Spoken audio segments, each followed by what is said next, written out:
Dr. Seuss. Now, the star-belly Sneeches had bellies with stars, but the plain-belly Sneeches had none upon theirs. Those stars weren't so big. They were really so small you might think such a thing wouldn't matter at all. But because they had stars, all the star-belly Sneeches would boast, "We're the best kind of Sneech on the beaches. With snoots in the air, they'd sniff and they'd snort, would have nothing to do with the plain-belly sort." And whenever they met some, when they were out walking, they'd saunter right past them without even talking. When the star-belly children went out to play ball, could a plain belly get in the game?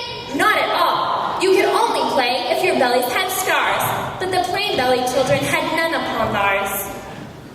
When the star-belly Sneeches had Frankfurter roasts, or picnics, or parties, or marshmallow toasts, they never invited the plain belly Sneeches. They left them out cold in the dark of the beaches. They kept them away, never let them come near, and that's how they treated them year after year. Till one day, it seems, when the plain belly Sneeches were moping and doping alone on the beaches, just sitting there wishing their bellies had stars, a stranger zipped up. In the strangest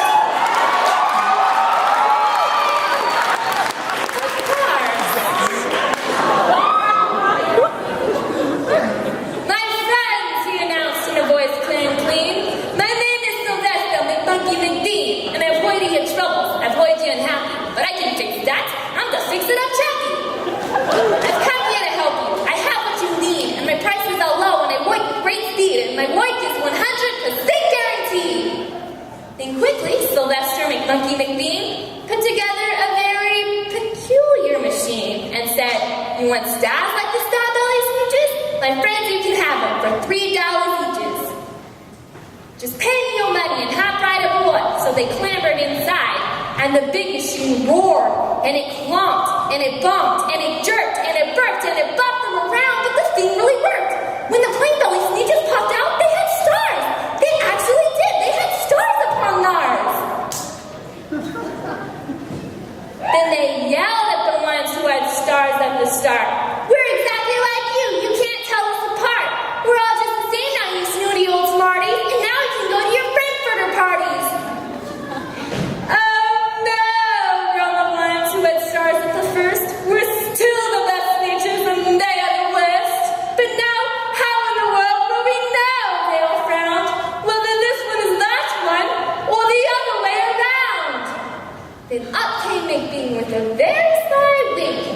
"Things aren't quite as bad as you think. You don't know who is who. This is perfectly true. Now come with me, friends. Do you know what I'll do? I'll make you get the best Sneeches on beaches in all little caskets, $10 each.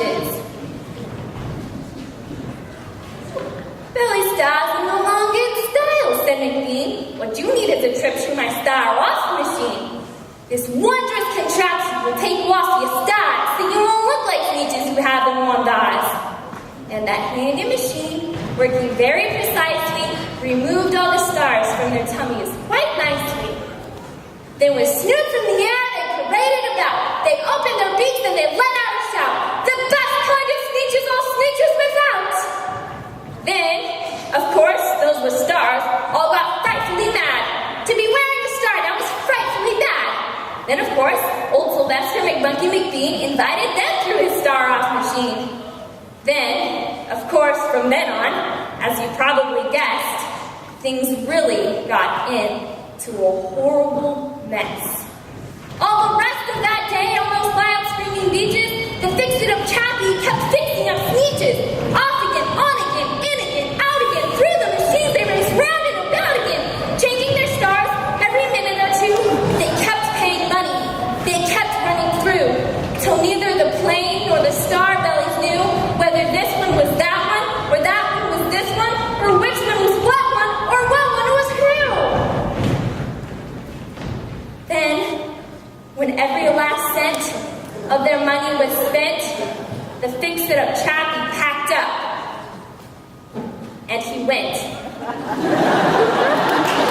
And he left. As he drove in his car down the beach, they never will find. No, you can't teach a Sneech. But McBean was quite wrong. I'm quite happy to say that the Sneeches got really quite smart on that day.